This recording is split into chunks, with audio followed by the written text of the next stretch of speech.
Hello বন্ধুরা, চিড়ে তো আপনারা অনেকেই অনেকভাবে খেয়েছেন, কিন্তু আজকে আমি আপনাদের সঙ্গে চিড়ের একটি দারুণ রেসিপি শেয়ার করব। মাত্র 5 মিনিটের তৈরি আর 1 চামচ তেল দিয়ে হেলদি ব্রেকফাস্ট বা টিফিন রেসিপি আপনারা বানিয়ে নিতে পারবেন। তার জন্য দেখুন, এখানে আমি 1 বাটি চিড়ে নিয়েছি আর এরকম একটা ছাঁকনির মধ্যে চিড়েটা ঢেলে জল দিয়ে খুব ভালো করে ধুয়ে নেব। চিড়ে এখানে ভিজিয়ে রাখার কোনো দরকার নেই, চিড়েটা ভালো করে ধুয়ে সঙ্গে সঙ্গে জল থেকে তুলে নিতে হবে। চিড়ে যদি জলের মধ্যে বেশিক্ষণ থাকে তাহলে বেশ নরম হয়ে যাবে আর এটা বানাতেও একদম ভালো হবে না। দেখুন, জলটা আমি ফেলে দিয়ে এবার এই বাটির মধ্যে রেখে দেবো। এতে করে এক্সট্রা জল ঝরে যাবে আর চিড়েটা একদম ঝরঝরে হবে। এইভাবে 5 মিনিট রেখে দেবো আমি। আর এদিকে দেখুন, একটা মিডিয়াম সাইজের শসা নিয়েছি আর নিয়েছি একটা গ্রেটারের যে বড় দিকের যে ছিদ্রটা সেটা দিয়ে আমি গ্রেট করে নেব।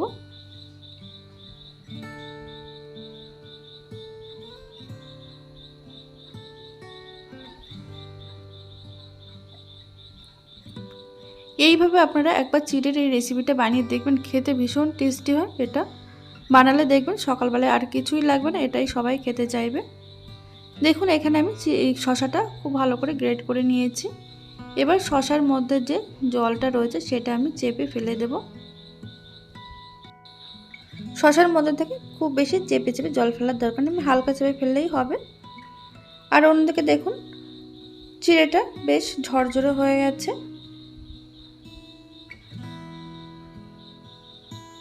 এবার এই বাটির মধ্যে আমি ঢেলে নিচ্ছি।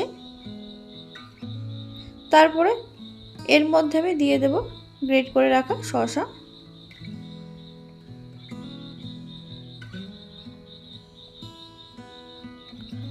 শসা দিয়ে এবার হালকা হাতে খুব ভালো করে মিশিয়ে নিতে হবে। খুব তাড়াহুড়ো করে মেশাবে না, তাহলে চিড়ে যেহেতু একটু নরম হয়েছে একদম ঘেটে যেতে পারে। তাই হালকা হাতে চামচ দিয়ে খুব ভালো করে মিশিয়ে নিচ্ছি।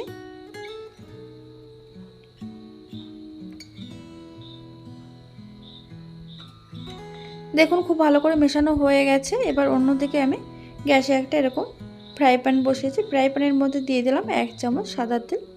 তেল ভালোভাবে গরম হয়ে যাওয়ার পর এর মধ্যে দিয়ে দিলাম 1 মুঠো কাঁচা বাদাম। গ্যাসের আঁচ লোতে রেখে বাদামগুলো একটু লাল করে ভেজে নেব।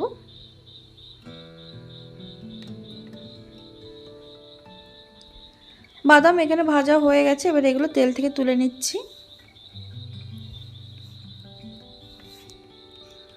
এবার ওই তেলের মধ্যে ফোড়নে দিচ্ছি 1/2 চা চামচ মতো কালো সর্ষে, দিয়ে দেব 1/2 চা চামচ মতো, 1/2 চামচেরও একটু কম গোটা জিরে। তারপরে দিয়ে দেব এর মধ্যে কাঁচা লঙ্কা কুচি একটা। এখানে যদি বাচ্চাদের জন্য তৈরি করতে চান তাহলে কাঁচা লঙ্কাটা অ্যাভয়েড করবেন। আর তেলের মধ্যে কাঁচা লঙ্কা দিলে এর ফ্লেভারটা ভীষণ ভালো হয়। কাঁচা লঙ্কার যে একটা ঝাঁজ থাকে সেটা তেলের সঙ্গে খুব ভালোভাবে মিশে গেলে খেতে বেশ ভালো লাগে। হালকা ভেজে নেওয়ার পর এর মধ্যে দিয়ে দিলাম কারি পাতা। তবে গ্যাসের আঁচ এই সময় একদম লোতে রেখেছি। লোতে রেখে 30 থেকে 40 সেকেন্ড একটু ভেজে নেওয়ার পর এবার এর মধ্যে দিয়ে দিচ্ছি আমি একটা মিডিয়াম সাইজের পেঁয়াজ কুচি। আপনারা যদি নিরামিষ করতে চান পেঁয়াজ ছাড়াও এটা তৈরি করে নিতে পারেন, খেতে তাও ভালো হবে। দেখুন, পেঁয়াজ দিয়ে এটা 30 থেকে 40 সেকেন্ড মিডিয়াম আঁচে ভেজে নেব।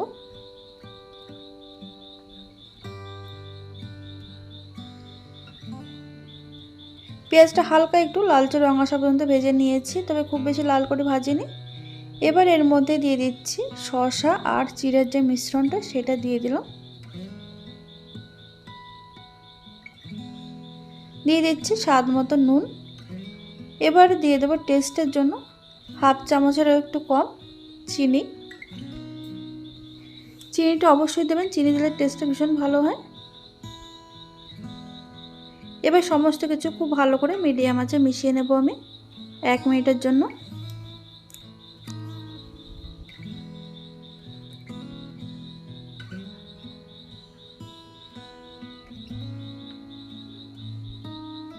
দেখুন, মিডিয়াম আঁচে 1 মিনিট খুব ভালোভাবে ভেজে নিয়েছি।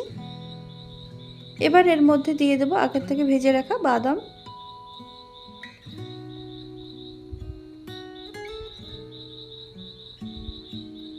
বাদাম দিয়ে আবারও খুব ভালো করে মিশিয়ে নেব। ভাজতে খুব বেশি সময় লাগবে না, 1 থেকে 2 মিনিটের মধ্যে খুব সুন্দর ভাজা হয়ে যাবে।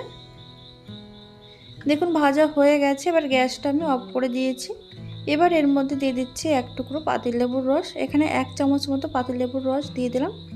লেবুর রসটা দেওয়ার আগে গ্যাসটা অফ করে তারপর লেবুর রসটা দিয়ে খুব ভালো করে মিশিয়ে নেবেন। চিড়ের এই টিফিনটা গরম গরম খেতে যেমন ভালো লাগে, ঠান্ডা হলেও খেতে ভালো লাগে। এটা আপনারা একদম কম সময়ের মধ্যে এই রেসিপিটা বাড়িতে বানিয়ে সবাইকে চমকে দিন সকালের জলখাবারে। দেখবেন সবার ভীষণ ভালো লাগবে আর বলবে মাঝে মধ্যে এটাই বানিয়ে দিতে। ভীষণ হেলদি এবং টেস্টি রেসিপি আপনাদের সঙ্গে শেয়ার করলাম। তাহলে বন্ধুরা, চিড়ের এই রেসিপি যদি ভালো লেগে থাকে লাইক কমেন্ট শেয়ার করতে ভুলবেন না। আর আপনারা অবশ্যই বাড়িতে বানিয়ে আমাকে কমেন্টের মাধ্যমে একদম ভুলবেন না জানাতে। ধন্যবাদ।